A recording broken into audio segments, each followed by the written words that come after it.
is up, y'all, and welcome back to another episode of the Talk of the Ring Show. If you do not know who I am, then that means you are not subscribed.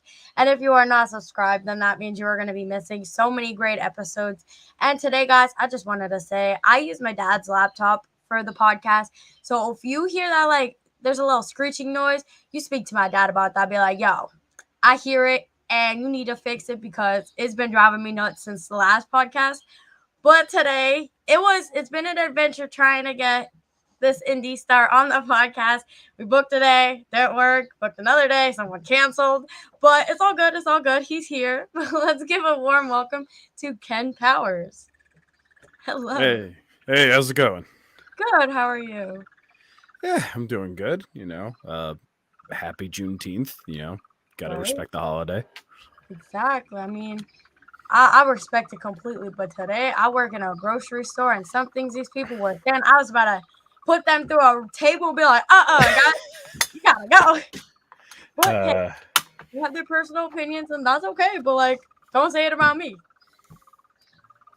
It is what it is. So we always hop right into it with who or what got you into wrestling? So, basic story, I was like 4 years old watching wrestling. Was watching it on TV. I remember I forget who they were facing. It was the Hardy Boys. I saw that match. After the match ends, I turn to my dad and I say, I'm going to do that. And he just kind of laughed it off. He's like, oh, yeah, sure. And, now I'm here. And so, like, when you actually became a wrestler, how did he react? Did he just take it like, oh, you're just going to do it for a little bit and then be done? Or, like, was surprised? Honestly, once he realized that I was really following through on it, he's been one of my biggest supporters when it comes to wrestling. It's a little harder for him to come to all the shows now, considering I am decently busy all around the Northeast, but he tries to make them when he can, and I really do appreciate him. No, yeah, that's good. That's good. So, if people don't know, are you more of like a baby face or a heel? The answer is yes, but nowadays I'm more heel. I'd say the places that book me the most, I'm a heel, which makes sense. You've got a large Polish athlete basically throwing everybody around. It's pretty easy for people to not like me, but I don't care if they don't like me because they paid to see me. And that's all that matters at the end of the day. Exactly. That's the realest someone's been. They pay to see me, so I don't even want to hear it. I'm going to be what I'm going to be. It's about it. Mm-hmm. So, okay. So, who trained you?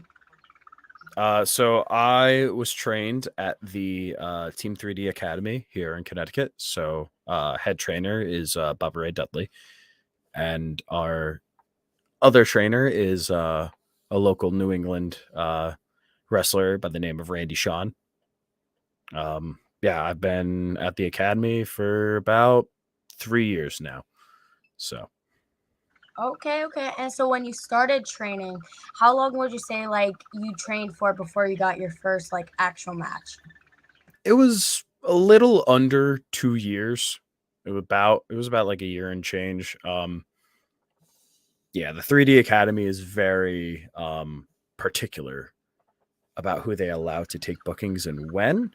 Yeah. Just because, when we say that this person is ready to go and is ready to be a wrestler, that falls on all of us. So we have a certain reputation to uphold as wrestlers, especially coming from Team 3D. So we need to make sure people are ready before they can go out and start wrestling. Most definitely. It just takes some people take more practice than others, and some still aren't that great and they still wrestle. But hey, some are great like you. I seen you wrestle with Abs, and I think that was my favorite match of the night, other than obviously Nolan Pierce because he's my brother. But your guys' match, I think, went a little bit over Nolan Pierce. Shh, tell him that.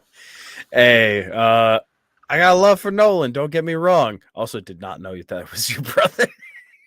That's really funny. I love Nolan. I love Mark. They definitely at least have a little bit more experience under the belt as a team than Abs and I do. I don't know if you fully know this. Uh, Core Power started in Fight Life. Like this is a Fight Life original concept or a team. We both showed up to do one of the tapings for the Come Up series, and Frankie, the booker, was like, "Hey, I got this great idea. You know, he's abs. You're kind of like a strong man. You know, it's kind of all fitness related. We're gonna put you two together as a team." And gave it a shot on the tapings. People loved it, and then through the tapings, we got that fantastic shot at having a match with Shot Through the Heart, which was really cool.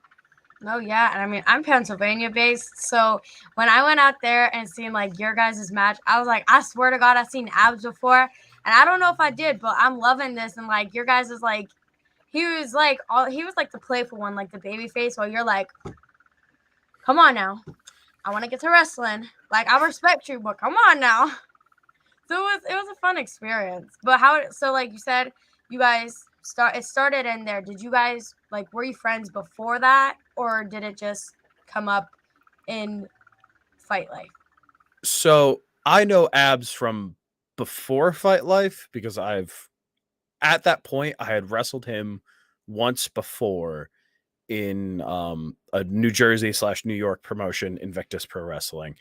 I had a match. We were in a scramble match together. We had a little moment together. I've known him. He's a good dude. But like we've never really been that close. Like using between Core Power and now also as I'm wearing the shirt, Genesis. Between those two different like tag teams and factions, I'm starting to really know the guy. And like I said, I love him. New York based guy. He's really entertaining. He is. He came on and I was not. I was like, oh, okay, this is fun. And like we were talking about you guys as a tag team and stuff, and he's like, oh my God, Ken ditched you. I'm like, but he had a legitimate reason. It's okay. But like he's like, don't worry, I'll handle him. I was like, okay, that's fine. Yeah, the scheduling conflict was not planned for. That thing that caused our conflict was supposed to happen like 2 weeks later, and then it got, emergency bumped up a bit, so unfortunately. It's all good. It's all good. We figured it out finally. It's been a journey. But that's the thing with wrestling and wrestlers. I work around your guys' schedule. So it's like it's fun to see like when they're like, oh, I can't do that day, or like we have to rebook 1,000 different times. But then we get here and it's like, oh my God, we're gonna have a blast. It's gonna be fun. For sure. So what would you say is your favorite thing about wrestling? Oh God. It's like making me pick children. I mean, I can't really say that. I don't have kids, but like that's the analogy of like, picking between children. Like, oh, do you like can I really pick a favorite? If I have to say, I'm a big proponent of storytelling, especially in like whether it's the small things of like just a match itself or a long-term story. I love stories in wrestling. Like the wrestling is the medium in which to tell the story. But wrestling is cool, don't get me wrong. People love the moves, people love the action and the motion, but you got to be able to give them something to hold on to, because if there's nothing of substance there, then it's like, okay, people did stuff, cool, but like, yeah, if you can get them to remember you or like remember what's going on, it's a whole different level. No, yeah, and I think that's what like draws the crowd in like every month. If you leave a storyline somewhere, because Nolan Pierce actually just got the title at PPW this past Saturday, and like there's a whole storyline can't even speak, between him and like one of the wrestlers out here named Brando Dio or something along that lines. And so like there was a thing that like Dio messed up Nolan Pierce's match, so that now Nolan Pierce is like, boo, I'm gonna come and get that title, and he got the title, and we didn't hear nothing from Dio, so now Dio is probably gonna come back and win his revenge. And so I think storylines it. So are you more of like a WWE fan or AEW fan? I'm a wrestling fan. That's how I'm gonna put it. I'm not gonna be WWE, AEW, Ring of Honor, New Japan, NWA, Impact. Like I like wrestling. There's a little bit of something for everybody, no matter where you're going. Some places have a little bit more of one thing than the other. I don't play favorites. I don't play sides. I am a wrestling fan. I'm not a company fan. Well, there was a reason behind that. I was gonna say, you say about like the storyline. So how do you feel about like the Bloodline storyline? Because like I think it's been one of the greatest things on TV. The fact that they got to like ignore, there's a lot of great things about that storyline, and maybe it's been a little drawn out at points, a little too much, just because of whether it's timing of things or whatnot. But between the two different matches, same person involved, Sami Zayn, the first match of them in Montreal, just that reaction at the beginning. The match after that did not matter. It did not matter because they had them from the bell ringing. They stood there for minutes doing nothing, and the crowd ate it up. And that's just a testament of what great storytelling can do.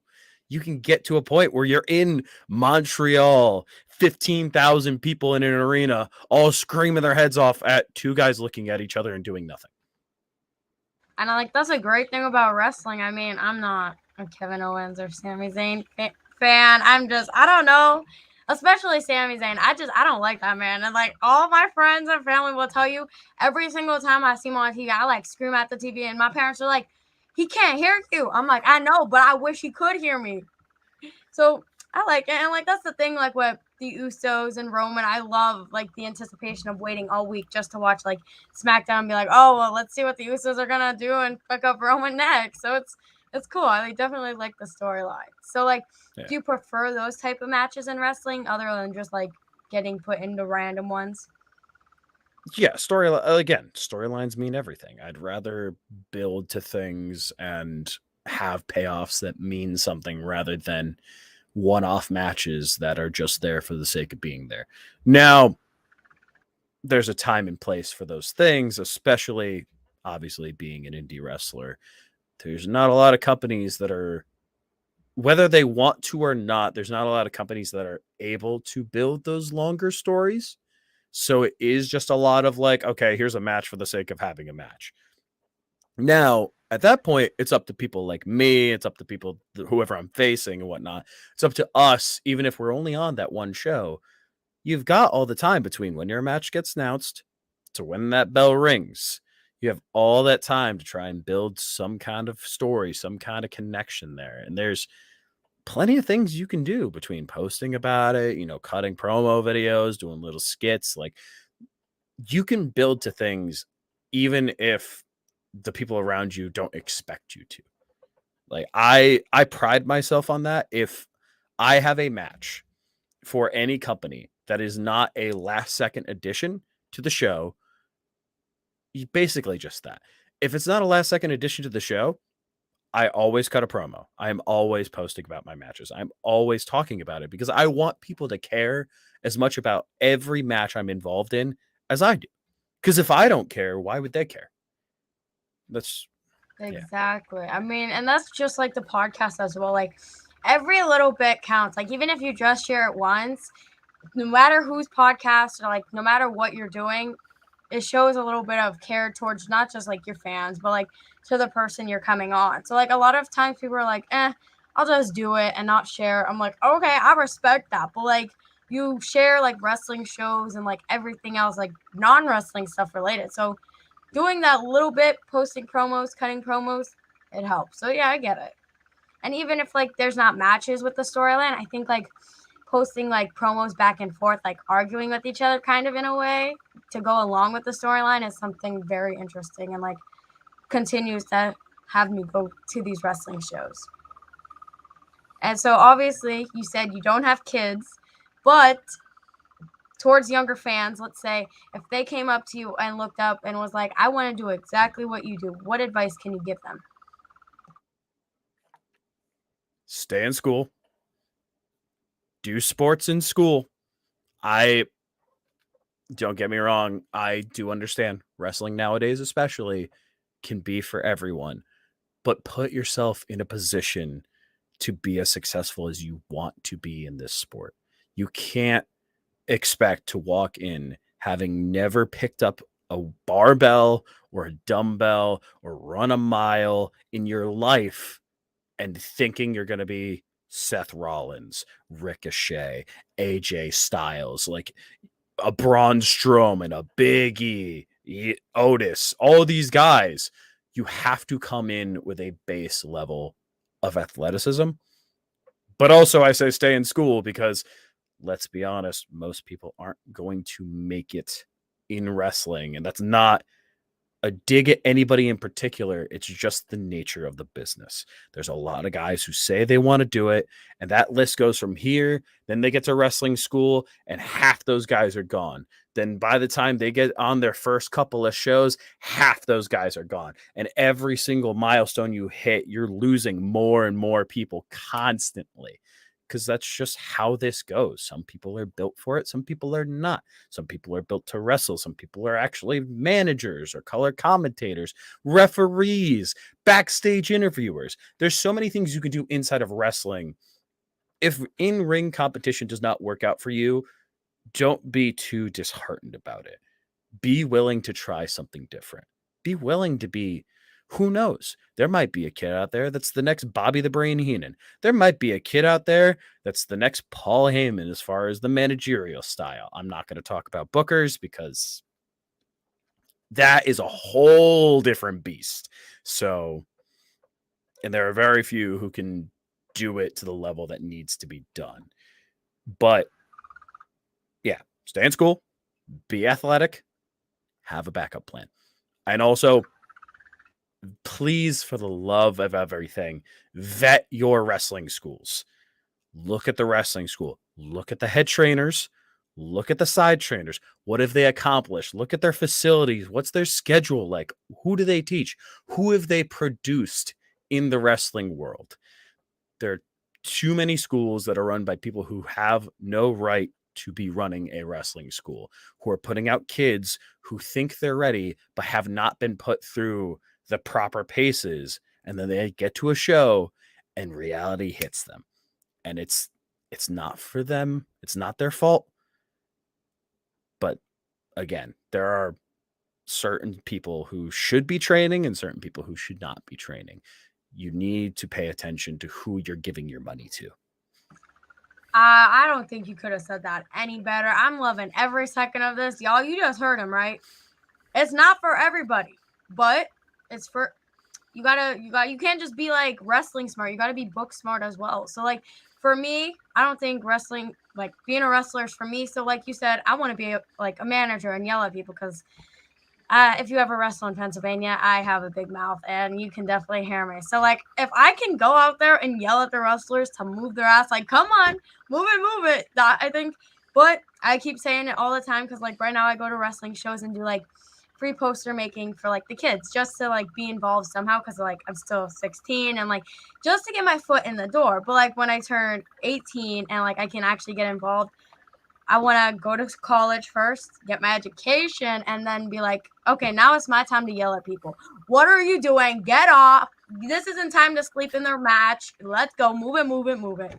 And just yell at them. So I think that'll be great for me. And like you said, it comes on the trainers too. Like you can't just be like, yeah, you're ready, and like have them train for like 2 to 3 weeks. They need more training. They can't just be like, okay, do this, do that. They need like logical background, like workouts, all of it. So I get it. Do you have like a dream venue or a dream place you wish to wrestle in before you like call it quits? Dream is as far as I can bring this, man. Like if the farthest I'm gonna bring this is, say like a local indie fed where that pulls in maybe like 500, sure. I aim high. I'm aiming for top of the top. I'm aiming for like a Madison Square, a Tokyo Dome, a Hurricane Hall, Wembley. My goal is to push wrestling for myself as far as I can make it. wherever I end up, as long as I'm doing my best to get there, I will not be upset. Because again, it's how wrestling goes. Some guys make it, some guys don't. Doesn't mean I'm not going to try my best. And I mean, 1 year in on shows, I think I'm doing pretty good. Exactly. And when I seen you, I couldn't. That was the best match. Like I said, I even think it beats Nolan Pierce's, but guys, don't tell him I said that. But At Nolan Pierce, guys, put it on Twitter at Just- Nolan Pierce. fans Also, it out, be like, fight Nolan me. Pierce. Be like, Nolan Pierce, look what she said. Be like, no, Nolan Pierce, I'm sorry. I'm But sorry, I- Nolan. Even your sister thinks I'm better than you. I'm just saying. Sorry, Nolan. We'll talk soon, I think. Mm. No, It's a- but so obviously that's the dream. Has there been anywhere that you wrestled and you were like, I really like this place and I'll come back here whenever I get the opportunity? As far as physical locations, it's like it's not a big deal. Like honestly, as far as companies, yes, the companies I love to work for are the companies that I see the potential in and they see the potential in me. It's, give and take as wrestling is.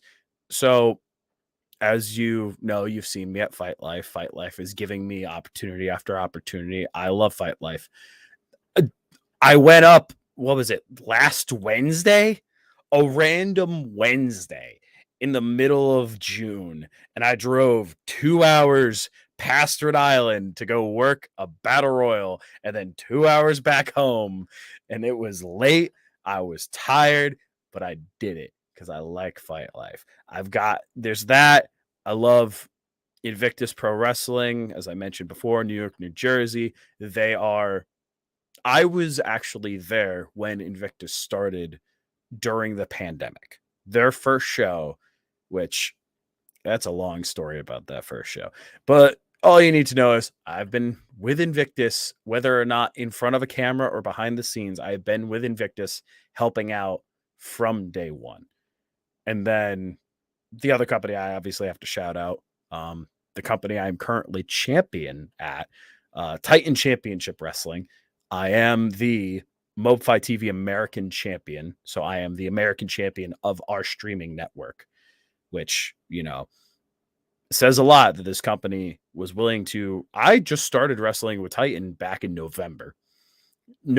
And 6 months later, I already have a title. So that goes to show that Titan sees the potential in me. I love Titan.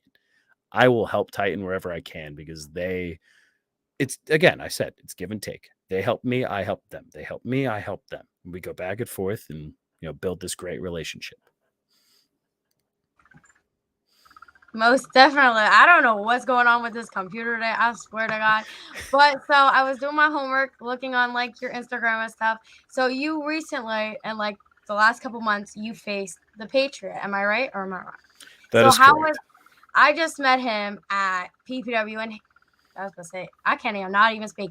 I met him in PPW in Slatington, Pennsylvania on Saturday, and like going up to some wrestlers, I'm like, you don't know how they're gonna be. Some can like be so mean and be like, I don't even want to speak to you, and like some are so nice, and like especially Wrecking Ball, who is the next one I was gonna bring up. Those like he's big compared to me. I was like, I swear to God, these two, I'm scared to talk to them, especially Wrecking Ball. It's like, watch, they're gonna be so mean, and like Wrecking Ball, like whenever I talk to a wrestler, I usually get like so nervous and like I start stuttering. And he's like, I know you're nervous. Just take a deep breath. I'm like, okay, I guess. But so like, how is the wrestling experiences with like, let's start with the Patriot. How was that? Yeah. So the Patriot was May for Titan. It was my first time meeting him in person. Honestly, I will say this, I haven't had a lot of bad experiences with meeting most people in wrestling. At least I've been lucky enough to not have had really that many bad experiences. But coming from a veteran like the Patriot, being able to work with someone like that and learn and, pick up on certain things, timing and everything, it was definitely a great experience for me. And I'm going to roll straight into that second name because behind the scenes and in front of the camera, Wrecking Ball has been one of my best opponents, and honestly, a person that has done so much for my career. You've done your research, so you know this point. Wrecking Ball Legursky was my first match on a show ever. Ever. He gave that to me. He didn't have to do that. He did that for me. He's gotten me into multiple companies. We've worked in at least 4 different companies at this point. The way he's been able to help me learn from my beginnings at Team 3D through the shows and everything, he has been one of the greatest assets to my career, and I will never be able to say enough good about that man. No, yeah. I mean, like I said, when I met him, I seen him this month and I seen him last month. But last month I didn't get to like chance to talk to him. And so this month when I talked to him, I'm like, oh my God, this man's gonna hurt my feelings. I can feel it. And then I go over to him, I'm like, hi, like the most innocent. Do you do podcasts? And then he was like, oh my God, yes I do. I'm like, oh, okay. Like he's like 10 times bigger than me. I was like, well, okay. Well, here's my card if you ever want to come on. So, like, yeah, I think he's a great wrestler. Like, in the ring, he's a vibe. And he always puts on a great match, but outside the ring, I'm going to tell him all the time that he scares me because he's big. Like, I'm this tiny little one, and then he's all the way. I'm like, okay, well, we could get a picture, but after that, don't stand too close. You make me nervous. Okay. So, what do you do before you come out the curtain? Or is there anything like specifically you prefer to do before you perform? Before I perform, that's a good question. Most people, I haven't been asked that before. Pre-show, we'll just stick to just before the curtain. Particularly, it's a little bit of an energy drink just for the extra caffeine. I will always have, and I know it's bad, especially when I work a lot of shows, I always have at least a small handful of candy. I particularly like those two things for caffeine to kind of stop, caffeine as a stimulant helps you stay a little bit more energetic. And then the candy as a quick hitting carb as a sugar into your bloodstream. So that way you have that little bit of extra energy coming right out the gate. Other than that, it's the normal, pumping up behind the scenes, taking a resistance band, doing some stuff there. And lately I picked up on this from Steve Mack, New Jersey legend Steve Mack. Listening to music right before I come out the curtain, I have started curating a little bit of a personal playlist of music that gets me in the correct mind space to be Ken Powers before I come out the curtain. No, that's great. And it's funny that you mentioned the candy thing because, like, just this Saturday, I had a show and I was like, what draws people in? And so I had candy on my table and I swear it was such a popular thing. I was like, oh my God, I got to do this every month. Get some wrestlers, be like, oh my God, can I have some candy? I'm like, hell yeah, you got to get pumped up. This just gives me more reason, guys, to just keep feeding you guys candy. But don't. You gotta do what you gotta do. So if you gotta eat a whole, like if you just gotta take a handful, go ahead. It's fine. I support you. Like if you're a wrestler and you need 2 handfuls, go for it. Get your energy and kick some ass in that ring. Yeah, I've definitely had a couple of guys I've shared locker rooms with. They'll see me and get excited because I don't bring like a little thing of candy for myself. I don't like taking multiple grocery trips, so I'll buy like the share size zip like resealable bags of like Sour Patch Kids and like gummy bears and like there's one in my suitcase all the time until it runs out, and then I go to Walmart, grab a new one, put it back in my suitcase, and repeat the process. But there's a couple of like my favorite guys behind the scenes who see me and they're like, Ken, you're here. What do you have for candy? I think that's the best thing because if you're ever on a show and they see that, they'll be like, oh my God, Ken's going to be there. I wonder what he's going to have this time. I don't know if it's going to be Sour Patch Kids, M&M's, Reese's, but I got to go find that man and be like, hello, Ken. How have you been? Do you have any candy? Like, start normal conversation and then I could really use some candy right now. Like, okay, I'm great. How are you? I'm good. How are you? Have some Skittles. Right. Just, here you go. I get it. Just take a Skittles. So do you think it's gonna be an age thing or like an injury thing or a mindset thing that causes you to like call it quits and retire? Jeez.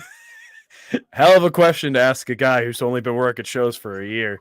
When the time comes. When the time comes, realistically speaking, as where I am mindset wise, I'm realistically, I fully was able to pursue my wrestling career a lot later in life than a lot of people. I You've done your research, you probably know this. In a couple of months, I'm turning 30. I've only been working shows. I will have only been working shows at that point for about a year and a half. And I'm already 30. There's guys who are, 20, 21. You've got Nick Wayne and Billy Starks who are wrestling at 17. Now, I'm glad I didn't start that young, but maybe a little bit earlier than like going to wrestling school at 27. You know what I mean? Um, but realistically, the thing that's going to stop me is probably just the stigma of age, because if I don't reach a certain level of success by a certain age, then people will immediately, just because, again, nature of the business, people start to look down on people who are older who have not seen a level of high success.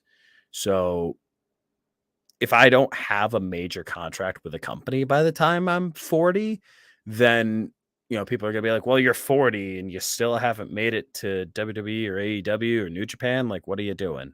Like, I I don't mean, want it to stop my career. Again, I'm fully confident as long as I keep going on my path, as long as I keep improving every time I get out there, as long as I keep making the right connections, talking to the right people, doing the right thing.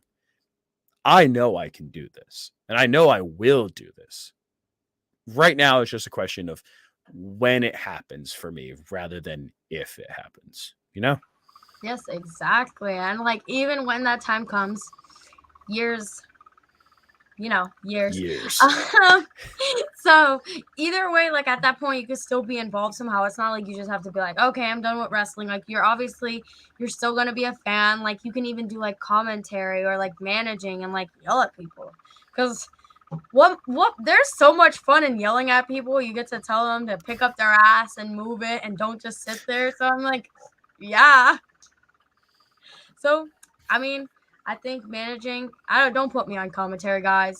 If I hit 18 and y'all put me on commentary, you guys are screwed. Because the last time I had a birthday party at a wrestling event and they did like pre-show matches and they had me and like three of my other friends on commentary and it was so bad. We weren't even paying attention to wrestling. We were just like, yeah, so that guy's hair looks like Cheetos. That one looks like ramen. So guys, don't put me on commentary because I'll be messed up for real. But how do you feel about intergender wrestling? Knew this question was going to come up one day or another.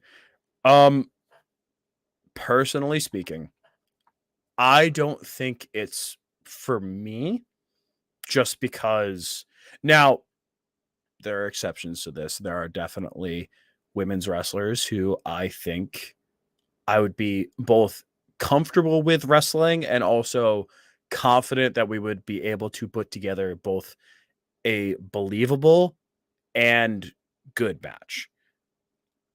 Now, I don't have a problem with intergender wrestling in general. If people want to wrestle intergender, if people want to do, like, it's my reaction when it comes to all kinds of wrestlings. I'm not, hilariously enough, trained by Bubba Ray Dudley. I'm not exactly a hardcore guy, and I'm definitely not a deathmatch guy. That's not me. But there are people who love deathmatch wrestling and love hardcore wrestling, and that's their specialty. To them, I say, good for you. Go for it. Like, today's day and age with wrestling, everybody can do what they want to do and what they love to do in wrestling.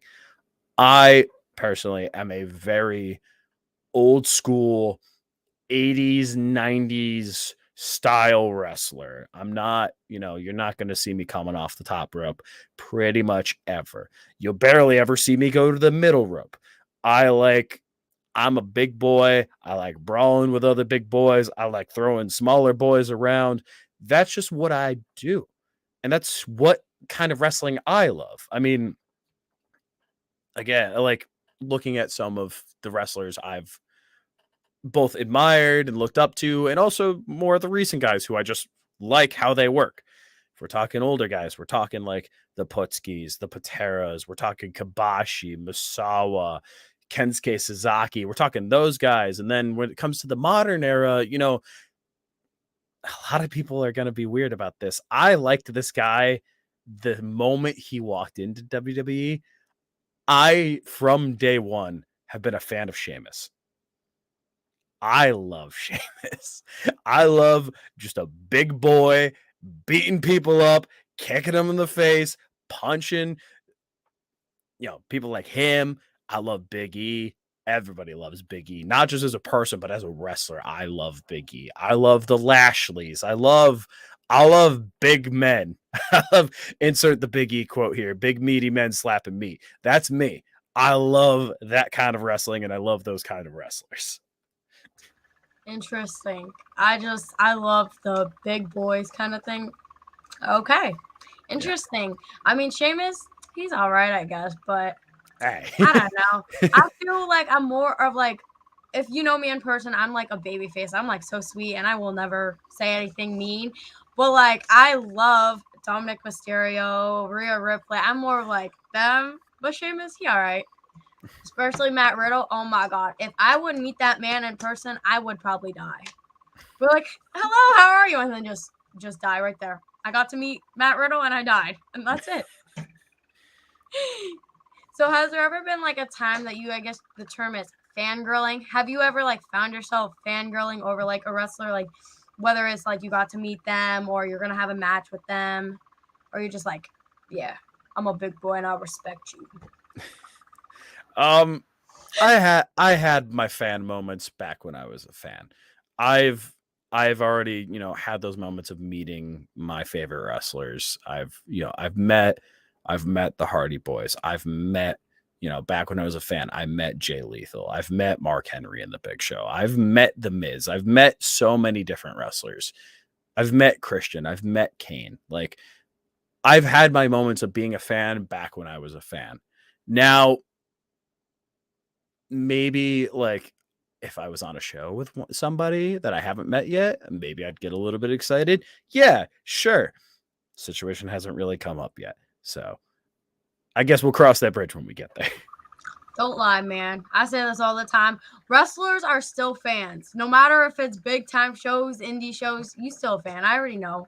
You'll have your moments. You just hide it in disguise like, oh my God, I really like that guy. I like Sheamus. You said it out loud and proud, but sometimes there may be an indie guy like Nolan Pierce. You're like, damn, that kid. He ain't a big boy yet, but he good. So damn, you're still a fan. A fan for Nolan Pierce, yeah. I mean, I already told you, I like Nolan. And I hope that, maybe down the line, he and I will tangle 1v1, whether it's, maybe he comes up to Titan, maybe I come down to PPW. Who knows?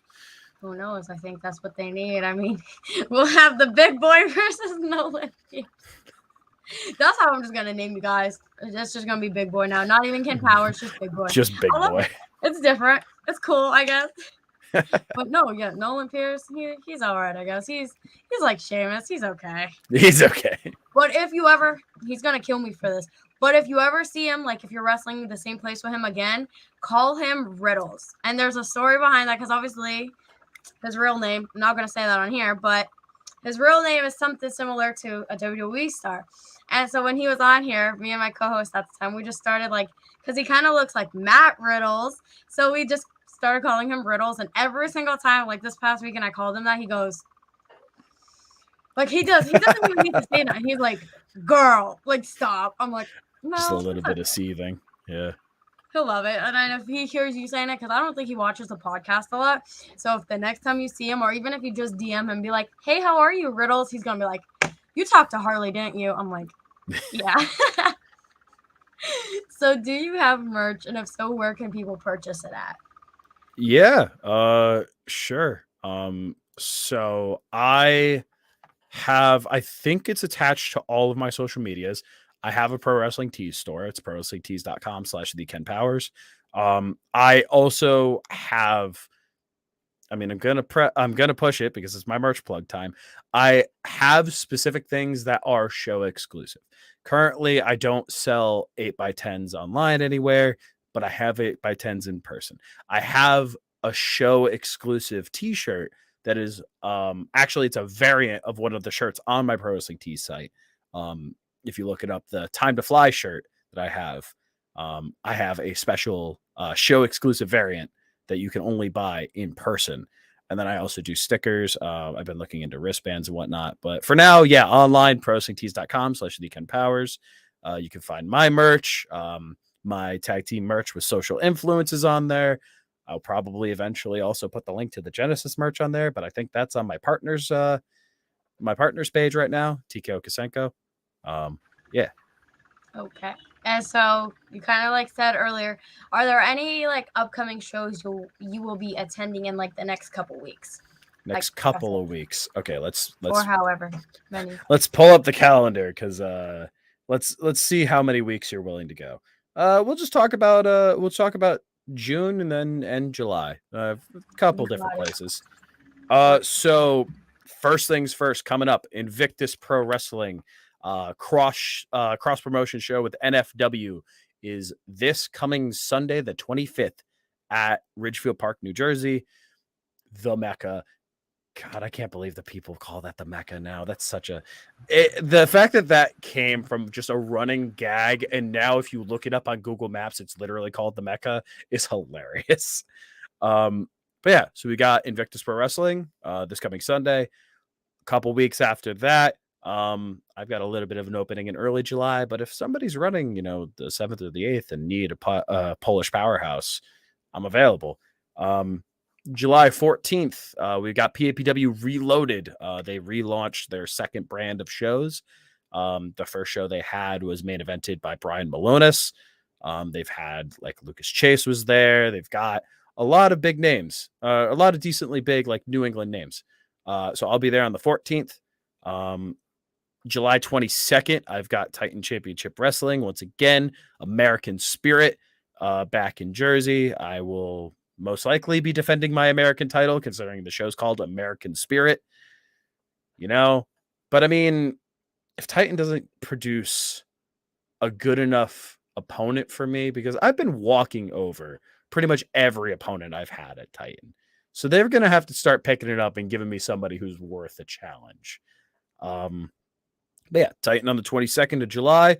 And then July 23rd, we've got Fight Life in Massachusetts. I believe they called it Fight Life Hot AF, I believe is the official name. Yeah, I've just seen that earlier. I was like, okay, interesting.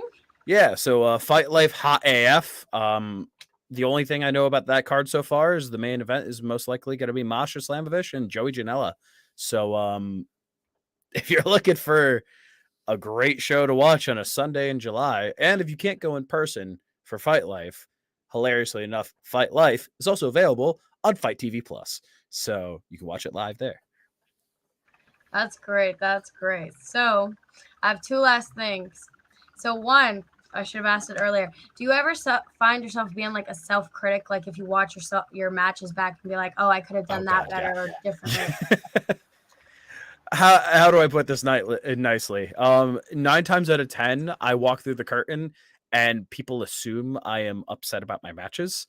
And it's because I walk through the curtain and I'm already reviewing the match in my head. I'm thinking about how the crowd reacted to certain things. What could have been fixed here? What could have been done better there? Maybe something about this, a little bit of storytelling wasn't good for this kind of match. I'm immediately thinking about that. I've always been a big self-critic, maybe a little bit to my own detriment.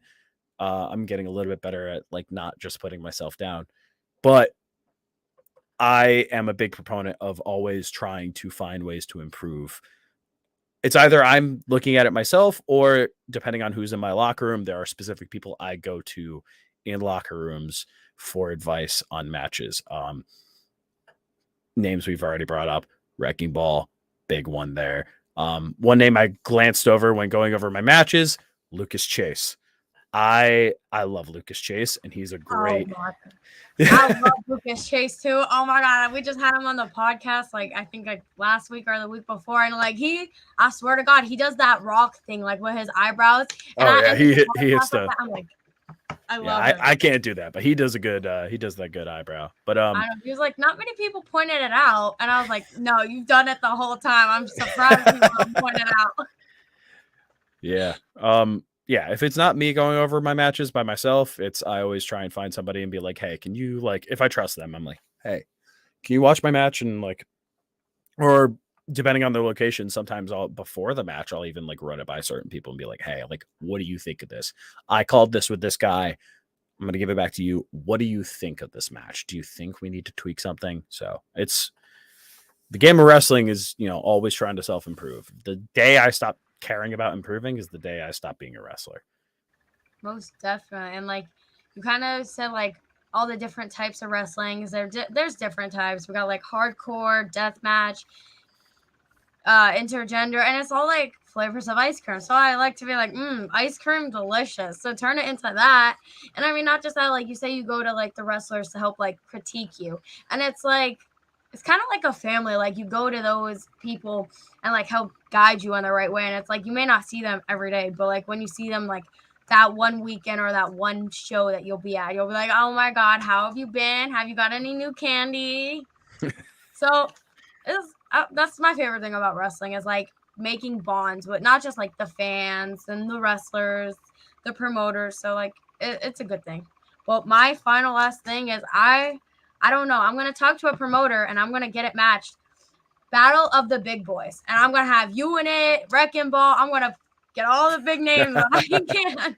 I'll be like, this is all for you, Ken. This is all for you. Hey, I've spent the majority of my career so far fighting big boy after big boy, knocking off titans here, there, and everywhere. You want to give me a match full of big boys? I gladly accept. That's great. Amazing. So, where can people find you on social media if we haven't went over that already? Good thing we have not gone over that yet. So you can find me Facebook. I've actually finally started using my actual Facebook page. So it's Facebook. Look up The Ken Powers.